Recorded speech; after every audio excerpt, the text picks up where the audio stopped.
Direction में ठहरना, उत्तर दक्षिण दिशा में ठहरना पृथ्वी का चुंबकीय क्षेत्र है। पृथ्वी के चुंबकीय क्षेत्र के कारण ही चुंबक ऐसे ठहरता है, चुंबक पर एक बल लगता है। और पृथ्वी के चुंबकीय क्षेत्र का स्रोत, यानी कि पृथ्वी एक पूरी चुंबक की तरह होती है और इसको अपने स्रोत चुंबक कहेंगे, क्योंकि जो बड़ा चुंबक होगा वो स्रोत चुंबक कहलाएगा और जो छोटा चुंबक होगा वो छोटा चुंबक कहलाएगा। तो और स्रोत चुंबक के कारण ही, मतलब चुंबक पर एक बल लगता है ना, तो जिसके कारण बल लग रहा है उसे स्रोत चुंबक कहेंगे। तो पृथ्वी एक स्रोत चुंबक होगी इस केस में।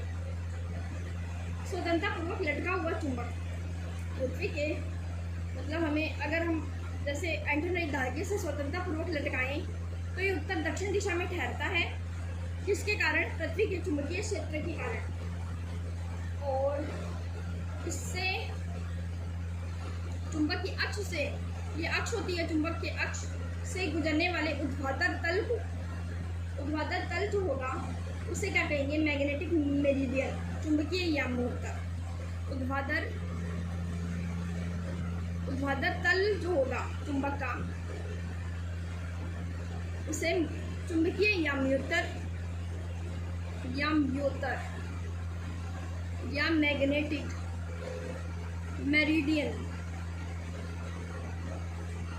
कहेंगे। और यह तल चुंबकीय क्षेत्र की दिशा, ये जो तल होता है, कौन सा वाला तल? चुंबक के, जैसे हमने ऐसे चुंबक उपस्थित हो गया, ये चुंबक का अक्ष हो गया, और ये वाला तल होगा, ये जो काट रहा है ये वाला तल, नीचे भी जाएगा ये वाला तल। तो ये वाला तल जो है वो उत्तर दक्षिण दिशा, पृथ्वी के चुंबकीय क्षेत्र की दिशा को इंगित करेगा। वो हम देख लेंगे कैसे। और चुंबकीय उत्तर दक्षिण, भौगोलिक उत्तर दक्षिण के संपाती नहीं होते।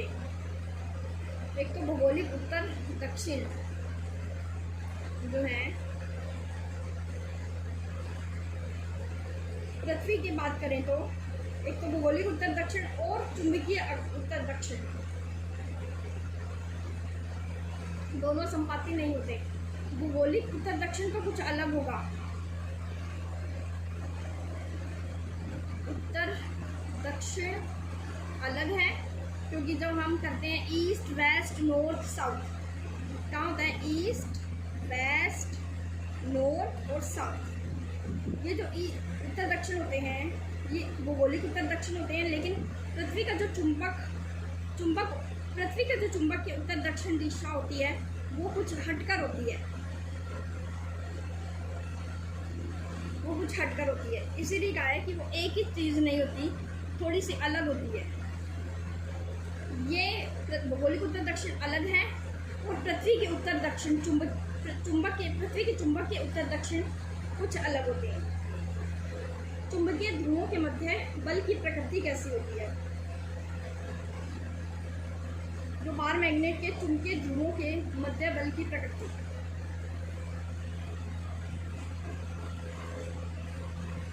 ये इसके साथ ले लो।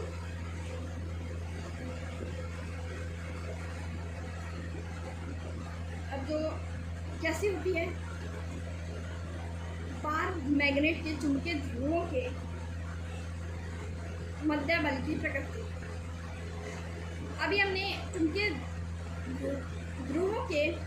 ध्रुवों को कहा था कि एक नेगेटिव होता है और एक पॉजिटिव होता है।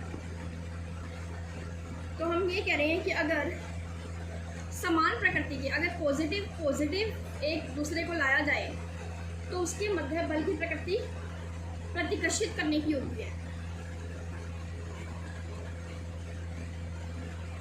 और असमान ध्रुवों के मध्य बल की प्रकृति कैसी होती है? आकर्षित करने की होती है। ये होती है, तो हम ऐसे करें, एक होता है N ध्रुव, एक होता है S ध्रुव। तो NN ध्रुवों के मध्य तो क्या होगी, प्रतिकर्षित। SS ध्रुवों के मध्य भी प्रतिकर्षित। NS ध्रुवों के मध्य आकर्षण प्रकृति होगी, आकर्षण, और ये दोनों प्रतिकर्षण। और पदार्थ या कोई जैसे बार मैग्नेट की छड़ में ध्रुवता की उपस्थिति बतानी है तो प्रतिकर्षण बल ही सार्थक होता है। ये भी हम बताएंगे कि कैसे, इसके लिए भी अपने देखते हैं कि अगर हमें ध्रुवता की उपस्थिति करनी है कि पॉजिटिव ध्रुव है या नेगेटिव ध्रुव है, इसको अपने बाद में करते हैं। चलो कल बताती हूँ इसके बारे में, कल बताती हूँ इसके बारे में।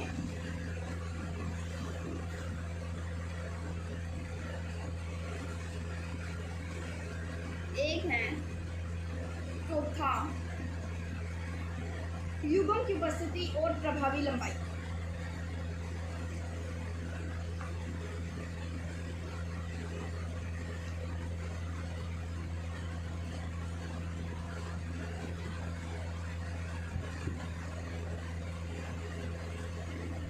ये क्या है कि चुंबकीय ध्रुव हमेशा युग्म के रूप में होते हैं। एकल चुंबकीय ध्रुव का कोई अस्तित्व नहीं। हमने देखा है कि युग्म की उपस्थिति होती है और दो ध्रुव होते हैं, N ध्रुव और S ध्रुव, क्योंकि चुंबक हमेशा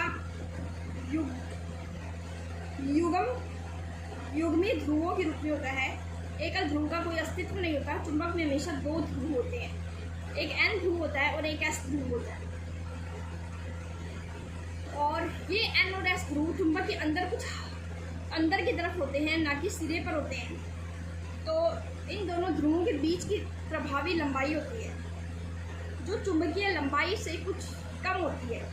ये तो चुंबकीय लंबाई हो गई पूरी, और ये प्रभावी लंबाई हो गई।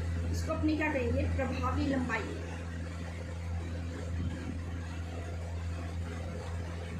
इसे क्या कहेंगे, इंग्लिश में बोलेंगे इफेक्टिव लेंथ।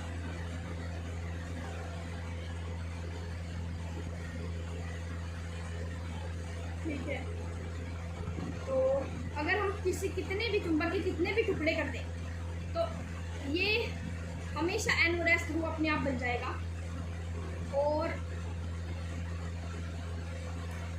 हर एक टुकड़ा चुंबक बनेगा, हर एक टुकड़ा चुंबक होगा। और अगर लंबाई के लंबवत काटने पर, लंबाई के लंबवत काटने पर ध्रुव प्राबल्य यानी कि N ध्रुव प्राबल्य तो अपरिवर्तित रहेगा, लेकिन प्रभावी लंबाई परिवर्तित हो जाएगी, क्योंकि अगर इसे काटेंगे तो ध्रुव प्राबल्य तो सेम रहेगी क्योंकि इसमें कोई चेंज नहीं आया। और जो लंबाई है, इफेक्टिव लंबाई चेंज होगी, लेंथ चेंज। और ध्रुव प्राबल्य अपरिवर्तित। Pole strength no change. और अगर लंबाई के चौड़ाई के लंबवत काटेंगे, ये चुंबक की चौड़ाई होगी, इसके लंबवत काटेंगे तो ध्रुव प्राबल्य पोल स्ट्रेंथ जो है, इफेक्टिव लेंथ नो चेंज।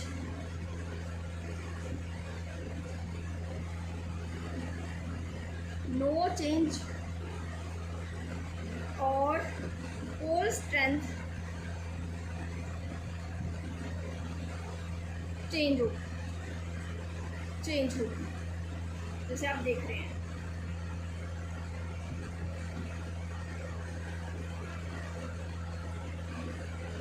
और चौड़ाई के लंबवत काटने पर ध्रुव प्राबल्य उसी अनुपात में परिवर्तित होती है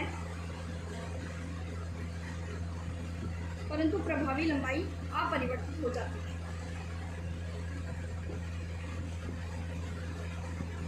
ठीक है, ये हमारे पास है, क्योंकि अगर हम अब बीच में से काटा है तो हमारे पास क्या होगा, इफेक्टिव लेंथ जो होगी L/2 होगी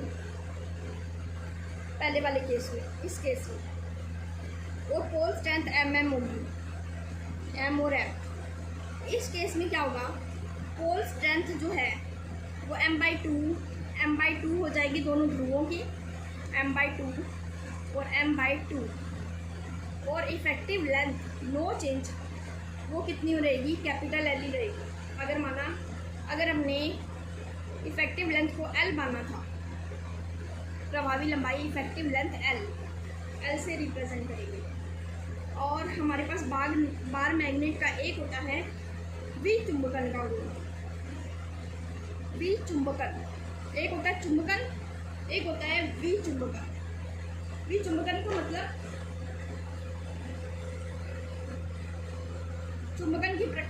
चुंबकन का गुण उसका खत्म करना।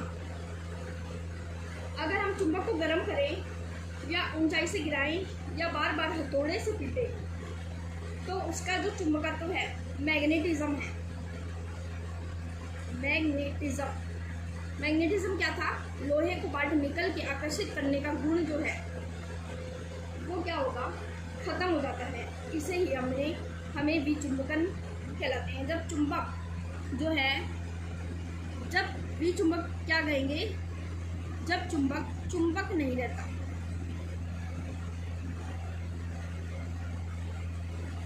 इसे बोलेंगे विचुंबकन।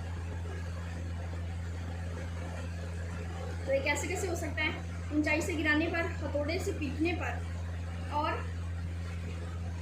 गर्म करने पर अस्थायी चुंबक को, उसका विचुंबकन हो जाता है। ठीक है, तो ये बार मैग्नेट की प्रॉपर्टीज थी। अब हम अपने और आते हैं कूलाम लॉ,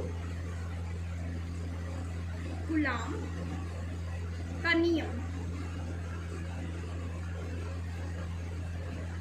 उसमें कहते हैं, चुंबकीय ध्रुव के अस्तित्व को यथार्थ मानते हुए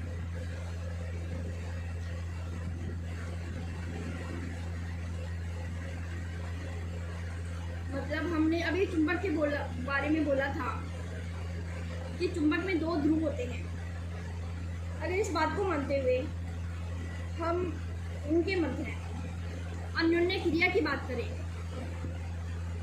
उसे ही कूलाम का नियम कहते हैं कि चुंबक के दो ध्रुव हैं। इस बात को लेते हुए अगर हम दो चुंबक लें और उसके बीच हम अन्य बल देखें तो एक नियम लगता है, अन्योन्य क्रिया, उसे क्या कहते हैं,